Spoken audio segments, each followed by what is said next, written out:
YouTubers, it's Brian here, and today just have a short video. Thought I'd do a quick review of the Fieldpiece dual port manometer model SDMN5. I just picked this up today at the local supply house, and Uncle Nick from NLB Heating and Cooling is recommending.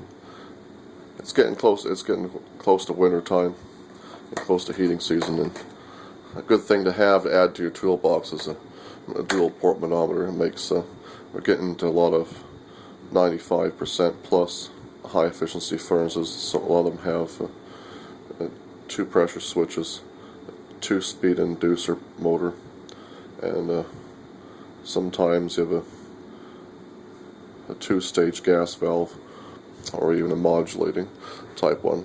And this just makes it easier. You can do a bunch of stuff with this. I think Nick recommended the similar UEI model. It's about this short, it's a bit taller, but I was able to get a feel. I like Fieldpiece. You can't go wrong with Fieldpiece. They make great tech instruments. It's powered up. This shows us your inches of water column. You can zero it out here. Okay. And then this arrow here is P1, that's the left port, and then P2 is the port on the right here. And you can switch back and forth between them. That's port 2, port 1. Zero that out. Has a little bit of drift. And this number down here shows you the difference between the two. So say for example, you connect this line to, if you're checking airflow or your duct work, you can connect this to return, this one to supply, and then you can switch back and forth between the 2 ports here to check your static pressure in your supply and your return. And then down here, what's neat is instead of checking them one at a time and writing down your negative static going into your air cleaner, and then your positive static coming out of the air handler furnace into your ductwork. This number down here will show you the total difference. It'll show you your total external static on the blower right there without having to take 2 separate measurements, write them down and subtract them and all that. It just does it automatically. As far as this button here is the holder reading.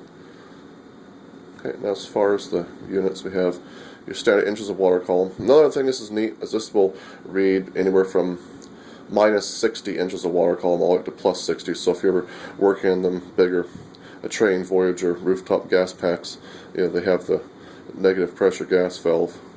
So this is really great. You can connect this to the gas valve to, instead of troubleshooting, see if you have a bad gas valve or maybe just the combustor blower is not pulling enough negative pressure in the outlet of your gas valve for whatever reason.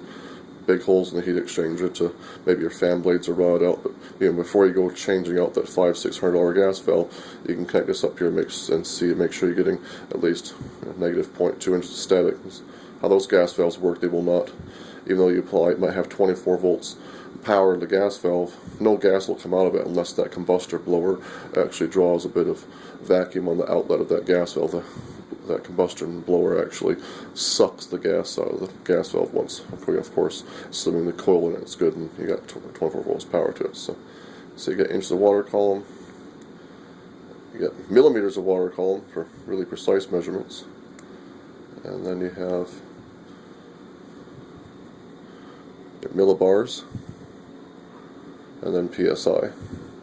I think this thing has a safety, it over ranges at 17 PSI. So. And back to inches of water column. Okay, and here's my Train TVF series air handler in my house with heat pump running in heating mode. So I've already got a little 1/4-inch hole here, so we can go ahead and this will be in our supply ductwork. I know this is good. This house actually has quite a few too many, like something like 11 or 12 4x10 supply registers. So let's do this out real quick.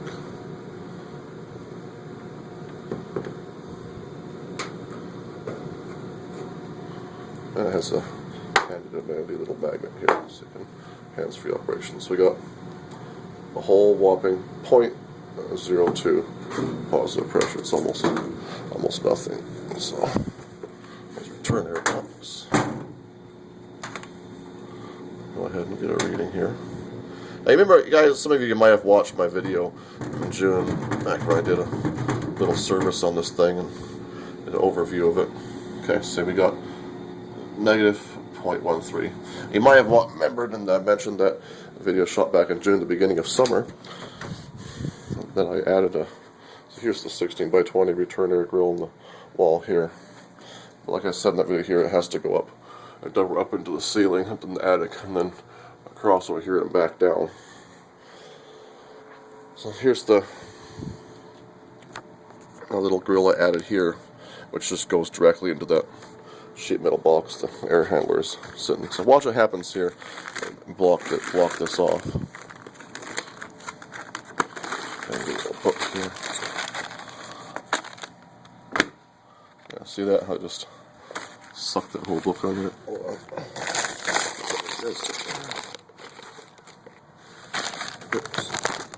Yeah.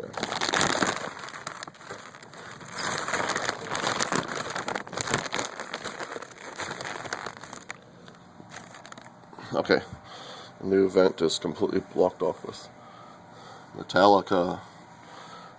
Okay, and now so let's see what we got. Before I was guesstimating at about with the CFM this thing and how long it was, about negative ½ inch. Actually, see that?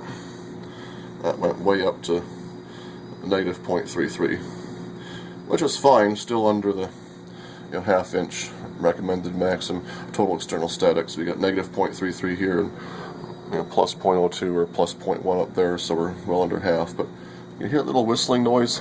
That little whistling noise is air getting sucked in through here because we've choked off the supply. That's tripled the reading. Went from negative 0.13 to 0.33, so we picked up 0.2 inches just blocking off my little grill. So I'll come out here and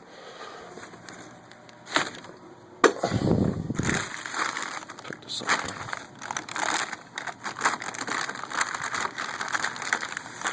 There.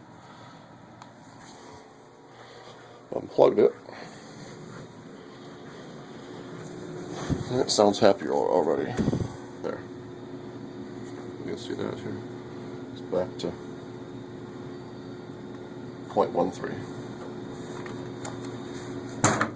Alrighty. So again, that's just a overview and unboxing of the Fieldpiece SDMN5 standalone dual port manometer. And use it for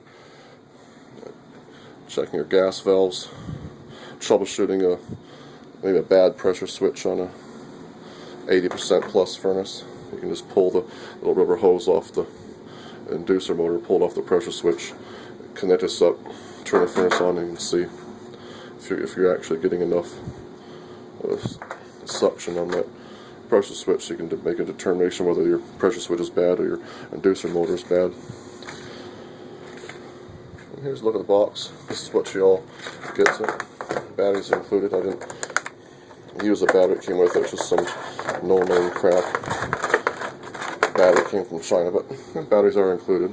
And for $116, they can pay for this. So there's a little diagram of how to hook it up here. This is what you get in the box.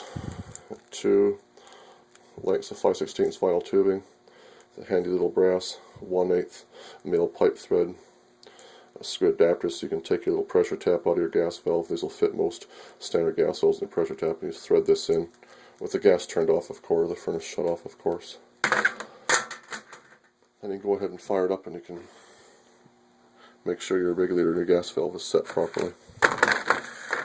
Has another couple pieces of tubing and some little connectors that you can, if these don't fit, you can, these are the little barbs, and you can connect this to the end of the shut push in the tubing. And of course you got your product registration, a little brochure for more Fieldpiece instruments, and little instruction booklet, and then you got your